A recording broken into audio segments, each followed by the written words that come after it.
दरभंगा के किला घाट में स्थित मदरसा हमीदिया के अध्यक्ष फखरे आलम के शराब वाले वीडियो को लेकर सचिव ने लिया बड़ा फैसला, भेजा था नोटिस, जवाब मिला इस्तीफा। इस बात की जानकारी सोमवार को किला घाट स्थित मदरसा हमीदिया के सचिव सिबतुल्लाह खान उर्फ डब्बू खान ने संवाददाताओं को जानकारी देते हुए कहा।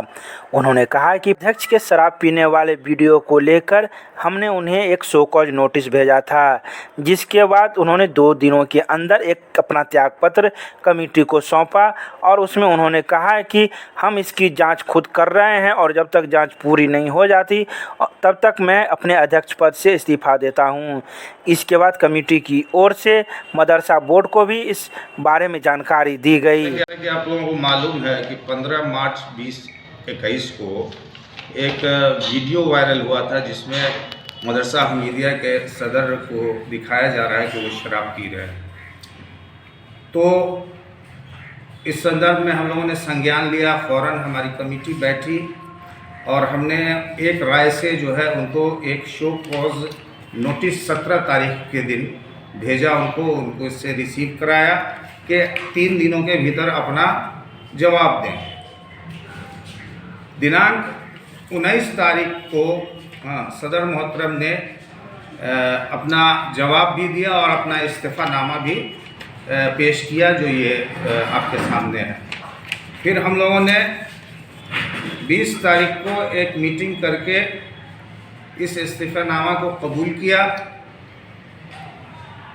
और आज और कल में हम लोग इंशाल्लाह जो गाइडलाइन है, जो ट्रस्ट का जो ज़ाब्ता है, ट्रस्ट का जो एक्ट है, उसके तहत जो हमारे कमेटी के मेंबरान हैं उसमें से किसी एक को चुनकर मदरसा हमीदिया का सदर बनाया जाएगा और इसकी इत्तला मदरसा बोर्ड के चेयरमैन को दी जाएगी। तो ये काम हम लोग आज से कल तक कर लेंगे इंशाल्लाह। लेकिन फ़िलहाल आपको बता दें कि उन्होंने इस्तीफ़ा दे दिया है, जो हमारी कमेटी ने इसको कबूल कर लिया है। इसमें इन्होंने बताया है कि ये वीडियो पुराना था, शराबबंदी से पहले का था, फिर भी नैतिकता के आधार पर जब तक जांच पूरी नहीं हो जाती है मैं अपना इस्तीफ़ा दे रहा हूँ। तो इस इस्तीफ़े को हम लोगों ने कबूल किया है और जैसा कि बता रहे हैं आज से कल में हम बैठक करके एक हमारे मेंबरान में से एक किसी मेंबर को जो मेजॉरिटी में आएगा, इत्तफाक राय से होगा, उनका नाम सदर पे मुंतखब करके इसकी इत्तला मदरसा बोर्ड के चेयरमैन को दे दी जाएगी। दरभंगा में भारत विकास परिषद के अध्यक्ष अनिल कुमार तथा सचिव के रूप में डॉक्टर RN चौरसिया हुए चयनित। परिषद के भारतीय मंडल शाखा दरभंगा की वार्षिक आम बजट में अगले वित्तीय वर्ष हेतु सर्वसम्मति से हुआ चुनाव। सेवी एवं गैर राजनीतिक संगठन भारत विकास परिषद की भारतीय मंडल शाखा दरभंगा की वार्षिक बैठक संपन्न हो गई। अगले वित्तीय वर्ष 2021-22 के लिए पदाधिकारियों का चुनाव हुआ। बैठक में सर्वसम्मति से अनिल कुमार को अध्यक्ष, डॉक्टर RN चौरसिया को सचिव तथा श्री रमन अग्रवाल को कोषाध्यक्ष के रूप में चयनित किया गया। दरभंगा के कैदराबाद में आयोजित बैठक में आगामी वित्तीय वर्ष हेतु परिषद द्वारा संपादित होने वाले कार्यक्रमों की रूपरेखा भी हुई तैयार। आज आम बैठक, वार्षिक बैठक हुई है जिसमें पदाधिकारियों के चयन करना सुनिश्चित हुआ था। आज की बैठक में अध्यक्ष के रूप में अनिल कुमार जी का चयन हुआ है और सचिव के रूप में डॉक्टर RN चौरसिया, कोषाध्यक्ष के रूप में श्री रमन अग्रवाल जी का चयन हुआ है। साथ ही साथ अन्य दायित्वधारियों का भी चयन हुआ है जिसमें डॉक्टर शंकर झा संस्कार संयोजक, राजकुमार गणेशन सेवा संयोजक, सुशील कुमार संयुक्त सचिव और अंजू कुमारी का महिला एवं बाल विकास संयोजक के रूप में चयन हुआ। इसके साथ ही कार्यकारिणी सदस्य के रूप में डॉक्टर पुष्पम नारायण, डॉक्टर KK चौधरी सहित 15 सदस्यीय कार्यकारिणी का गठन भी किया गया है।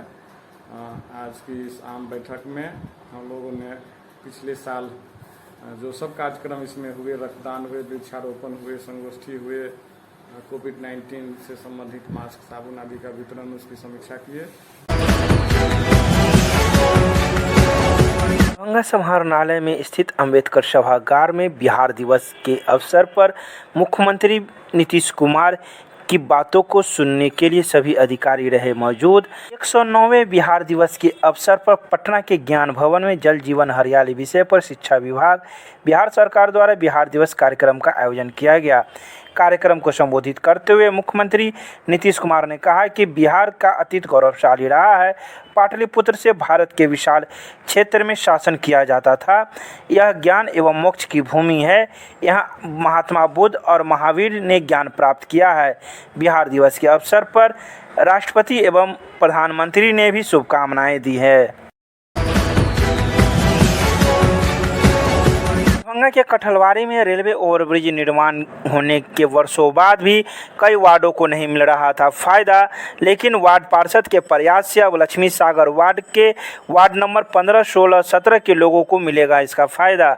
इस बारे में वार्ड नंबर 16 के पार्षद सोहन यादव एवं कुछ लोगों के प्रयास से रेलवे बोर्ड के द्वारा फैंसी हटाने की अनुमति मिल चुकी है। दूसरा कारण नगर निगम की ओर से फैंसी के बीच में एक व्यक्ति का मकान रास्ते में रोड़े डाल रहा है, जिसको लेकर नगर निगम के द्वारा उन्हें नोटिस भेजा जा रहा है, लेकिन नोटिस वह प्राप्त न कर बहाना बना रहा था, जिसको लेकर पार्षद सोहन यादव के द्वारा कई कदम उठाए गए हैं और अंचलाधिकारी के द्वारा अब नोटिस भेजवाने की तैयारी की जा रही है। अगर वह मकान रास्ते से हट जाता है तो लोगों को आने जाने में काफ़ी फ़ायदा मिलेगा और बाजार से वह सड़क मार्ग जुट जाएगी। जो स्थानीय सांसद हैं, विधायक जी हैं, उन लोग के प्रयास से फुट ओवरब्रिज बना हम लोग को, लेकिन उसका समुचित लाभ हम लोग को नहीं मिल पाया। ये 3 कोणीय ओवरब्रिज बना है यहाँ पे, एक भंडार चौक, एक वार्ड नंबर 14 और एक 15, 16, 17 और कबीरचक जैसे सुदूर गांव वाले रास्ते लोगों को आने जाने का रास्ता मिला है।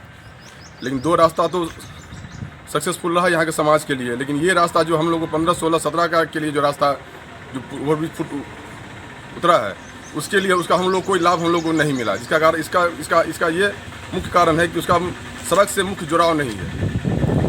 तो हम लोग ने स्थायी समिति बोर्ड से उसमें एक आ रहा था कि रेलवे का फैंसी है जो हम लोग के नगर निगम सड़क को जो सो बीच में एक बाधा बना हुआ था। तो हम लोग ने स्थानीय समिति बोर्ड से पास करवा के डीएम साहब से बहुत ही मशक्क़त और मेहनत के बाद यहाँ के बहुत से लोगों के मेहनत और सहयोग के बदौलत डीएम साहब के द्वारा स्वीकृति मिल गया कि आप फैंसी करवा सकते हैं, नगर निगम का रास्ता इसमें जोड़ सकते हैं। लेकिन यहाँ पर एक संजय राय हैं जो मुख्य फैंसी के साथ ही उसमें अतिक्रमण किए हुए हैं। उनको बार-बार नगर निगम के द्वारा चिट्ठी जाने के बाद भी उसमें ये किसी तरह का भी सक्रियता नहीं दिखा रहे हैं और चिट्ठी लेने से मना कर रहे हैं। बोले कि हम चिट्ठी नहीं लेंगे, जिसको जो करना होगा कर लिया जाए। उसके बाद नगर आयुक्त महोदय के पास हम लोग जाके मिले, उन्होंने जो है सो सीओ साहब को अतिक्रमण मुक्त के लिए लिखा है और यहाँ फिर चिट्ठी आया है। हम लोग अब उम्मीद करते हैं कि सीओ साहब के द्वारा ये अतिक्रमण मुक्त हो जाएगा, जिससे हम लोग को ओवरब्रिज का हम लोग सुलभ फायदा मिल सकेगा। दरभंगा के एमएलएसएम महाविद्यालय के सभागार में बिहार दिवस के अवसर पर एक व्याख्यान माला का आयोजन किया गया। इस व्याख्यान माला में मुख्य अतिथि के रूप में बनारस हिंदू विश्वविद्यालय के गोरैया संरक्षण के राजीव रंजन मौजूद थे। अतिथि के रूप में महाविद्यालय के प्रधानाचार्य डॉक्टर विद्यानाथ झा मौजूद थे, जिन्होंने दीप प्रज्वलन कर इस कार्यक्रम की शुरुआत की। वहीं यह व्याख्यान माला गोरैया संरक्षण एवं जल संरक्षण के विषय पर किया गया, जिसमें आए लोगों ने अपने अपने विचार रखे, साथ ही मौजूद छात्राओं ने भी अपने अपने विचार रखे। यह व्याख्यानमाला महाविद्यालय के रसायन शास्त्र विभाग एवं IQAC तथा NSS के संयुक्त तत्वाधान में किया गया। बिहार दिवस है और बिहार दिवस के अवसर पर जो कोविड का जो थ्रेट है, जो उसका विस्तार है, वो धीरे धीरे अभी भी बढ़ रहा है। तो ऐसी स्थिति में हम किसी समारोह का आयोजन नहीं करके एक व्याख्यान माला का हम लोगों ने आयोजन आज किया है, जिसमें 2 महत्वपूर्ण बिंदुओं को बिहार दिवस के अवसर पर सोचने के लिए बाहर से लोगों को, रिसोर्स पर्सन को हम लोगों ने आमंत्रित किया है। हमारे छात्र भी कुछ अपने अपने विचारों को लेकर के आए हैं, मॉडल का प्रस्तुतिकरण हुआ है। तो इसमें जो 20 मार्च को स्पैरो डे का आयोजन किया गया था, उस आयोजन को आगे बढ़ाते हुए आज हम बिहार दिवस के अवसर पर उसके संरक्षण और उसके संवर्धन के लिए हम लोग आज एक व्याख्यानमाला का आयोजन कर रहे हैं। दरभंगा के संस्कृत विश्वविद्यालय के खेल मैदान में आज बिहार दिवस के अवसर पर खेल विभाग के द्वारा वॉलीबॉल मैच का आयोजन किया गया। बिहार दिवस के अवसर पर शिक्षा शास्त्र के द्वारा वॉलीबॉल कोर्ट में इस मैच का आयोजन किया गया, जिसमें विश्वविद्यालय के स्नातकोत्तर तथा शिक्षा शास्त्र विभाग के छात्रों का चयन खिलाड़ियों के रूप में किया गया। मौके पर खेल निदेशक डॉक्टर सत्यवान कुमार, खेल अनुदेशक पवन सहनी मौजूद थे। तो वहीं इस एक दिवसीय वॉलीबॉल खेल प्रतियोगिता में विश्वविद्यालय के स्नातकोत्तर टीम विजयी रही।